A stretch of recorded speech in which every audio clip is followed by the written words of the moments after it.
दोस्तों वैसे तो जनता ही मोदी जी को थैंक यू बोलती है या फिर बीजेपी वाले चाहते हैं कि पब्लिक मोदी जी को बात बात पर थैंक यू बोले, लेकिन ऐसा बहुत कम होता है कि मोदी जी अपने मंत्रिमंडल को थैंक यू बोले और न केवल थैंक यू बोले बल्कि उनकी तारीफ भी करें। दोस्तों प्रधानमंत्री मोदी ने अपनी कैबिनेट की बैठक ली, ये खबर बनती है। मतलब आप सोचिए, कैबिनेट की बैठक होना एक बड़ी रूटीन सी बात है, उसमें अपने मंत्रालयों की कामकाज की खबर बनी, ये हेडलाइन बनती है। लेकिन हेडलाइन बनाने वालों ने जो खबर आपसे छुपाई, आपको मैं इस वीडियो में बताने वाली हूँ। दोस्तों इस वक्त मोदी सरकार कई अलग अलग मोर्चों पर घिरी हुई है। उसमें सबसे बड़ा मोर्चा उसकी शिक्षा व्यवस्था है। धर्मेंद्र प्रधान के इस्तीफे को लेकर सीजेपी प्रोटेस्ट कर रही है। सरकार के खिलाफ विपक्ष लगातार लामबंद है। राहुल गांधी ने छात्रों की गूंज नाम का कार्यक्रम शुरू कर दिया है। एनएसयूआई और यूथ कांग्रेस तो लगातार प्रोटेस्ट कर ही रही है।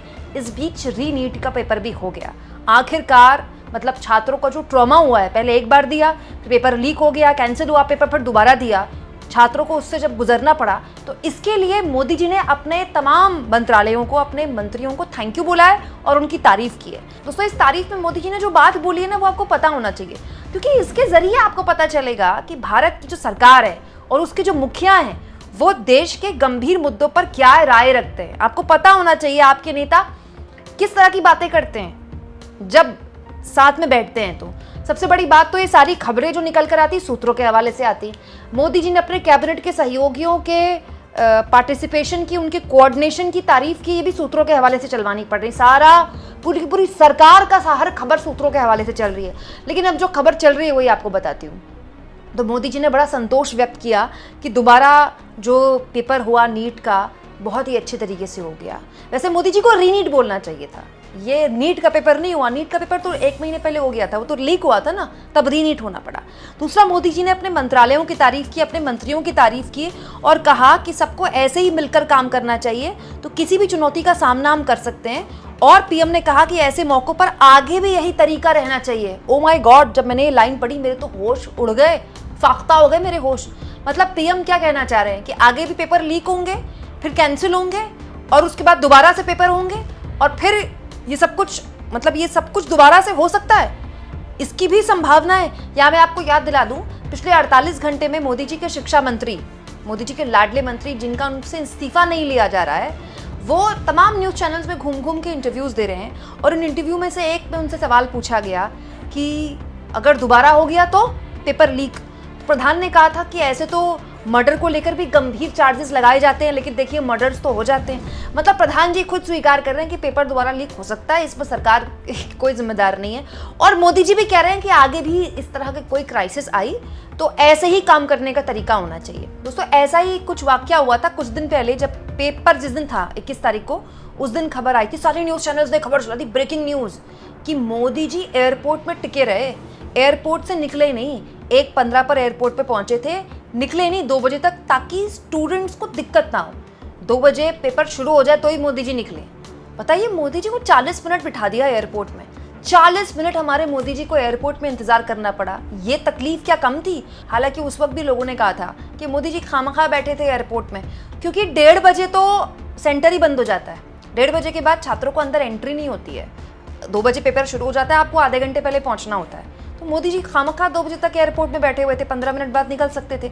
लेकिन भाई मोदी जी एयरपोर्ट में अगर 5 मिनट इंतजार करें या 40 मिनट, बहुत बड़ा एक लॉस है भारत के लिए, देश के लिए, देश की सरकार के लिए। तो खबर तब भी बनी, खबर अब भी बनी। हालांकि मोदी जी ने यहाँ पर तारीफ जो की है ना अपने मंत्रिमंडल की, मंत्रियों के कोऑर्डिनेशन की, तारीफ के साथ साथ सबको खड़े होकर शोक भी प्रकट करना चाहिए, क्योंकि इस देश के बिल्कुल जवान बच्चे, बहुताया उनमें से नाबालिग बच्चे थे, जिन्होंने सिर्फ इसलिए जान दे दी क्योंकि वो उस ट्रॉमा से नहीं गुजरना चाहते थे।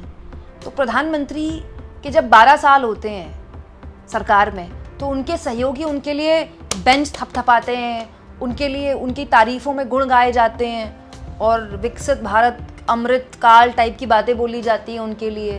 तो जब मोदी जी के 12 साल होने पर उनकी कैबिनेट उनको बधाई दे सकती है बेंच पीट कर, तो दोस्तों मोदी जी और उनकी कैबिनेट देश के बच्चों के लिए एक शोक प्रकट तो कर सकती है, एड्रेस तो कर सकती है कम से कम। यहाँ मैं आपको बता दूँ, प्रधान साहब से ये भी पूछा गया था कि इस वजह से कितने छात्रों को आत्महत्या करनी पड़ी, मतलब उन्होंने ट्रॉमा से जान दे दी, ये सोचकर भी दोबारा पेपर देना पड़ेगा। तब भी प्रधान साहब ने कहा था कि उनका दिल बड़ा दुखता है जब वो ऐसी खबरें सुनते हैं और इसके लिए वो जिम्मेदार हैं। मतलब मंत्री कह रहे हैं वो जिम्मेदार है, पेपर लीक होता है तो भी मंत्री कहते हैं वो जिम्मेदार है, लेकिन मंत्री से इस्तीफा नहीं लिया जाता। और मजे की बात आपको बताती हूँ, इसी कैबिनेट की बैठक जब हुई, उसी कैबिनेट की बैठक में धर्मेंद्र प्रधान ने बकायदा जानकारी दी है पूरे कैबिनेट को कि कैसे अलग अलग मंत्रालयों ने मिलकर ये पूरा काम किया। मंत्रालयों ने मिलकर तो काम किया है दोस्तों, एयरफोर्स की मदद ली गई थी इसमें, शिक्षा मंत्रालय का काम रक्षा मंत्रालय कर रहा था, और भी पता नहीं क्या क्या हो रहा है अंदर। खबरें हमें 2 मंत्रालयों की पता चली हैं। तो धर्मेंद्र प्रधान न केवल सरकार में बने रहेंगे, बल्कि मोदी जी का और उनका पूरे कैबिनेट का उनका हाथ उनके सर पर है। इस खबर के जरिए ये भी बताया गया है। कितनी अजीब बात है दोस्तों, जवाबदेही के नाम पर मतलब ऐसी बेशर्मी हो रही है हमारे देश में कि कोई बात करने वाला नहीं। देश की राजधानी दिल्ली में होटल में जलकर 20 से ऊपर लोगों की जान चली जाती है, कोई पूछने वाला नहीं है। ना सरकार से कोई पूछने वाला नहीं, कोई एमसीडी से पूछने वाला नहीं, कोई दिल्ली की बीजेपी सरकार से कोई पूछने वाला नहीं। दोस्तों अभी एक दिन पहले यूपी में कोचिंग सेंटर में आग लग गई, छात्र ऊपर से कूद कर उनकी जान चली गई। कोई बात करने वाला नहीं है उस मामले में कि कैसे आग लग गई, क्या बेसिक ज़रूरतें भी बिल्डिंग्स में नहीं बनाई जाती हैं, कैसे एनओसी इन बिल्डिंग्स को मिल जाता है।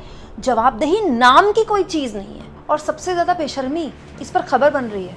मोदी जी ने कैबिनेट की बैठक ली, खबर बनती है। मोदी जी ने कैबिनेट के सहयोगियों की तारीफ की, खबर बनती है। बताया जाता है कि आगे भी ऐसे ही सहयोग से काम करना, ये भी खबर बनती है।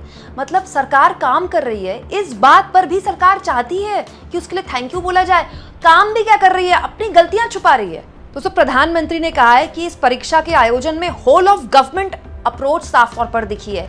तो परीक्षा के आयोजन में क्यों दिखी भाई, वो तो हर चीज के लिए दिखनी चाहिए। गवर्नमेंट का काम क्या होता है, सरकार का काम ही यही होता है, होल ऑफ गवर्नमेंट अप्रोच दिखाना हर छोटी बड़ी चीज के लिए। तब नहीं जब कोई पेपर लीक हो जाता है और दोबारा से पेपर कराना पड़ता है। कितने शर्म की बात है दोस्तों। तो जब प्रधानमंत्री अपनी जवाबदेही तय नहीं कर रहे हैं तो उनके मंत्री अपनी जवाबदेही कैसे तय करेंगे।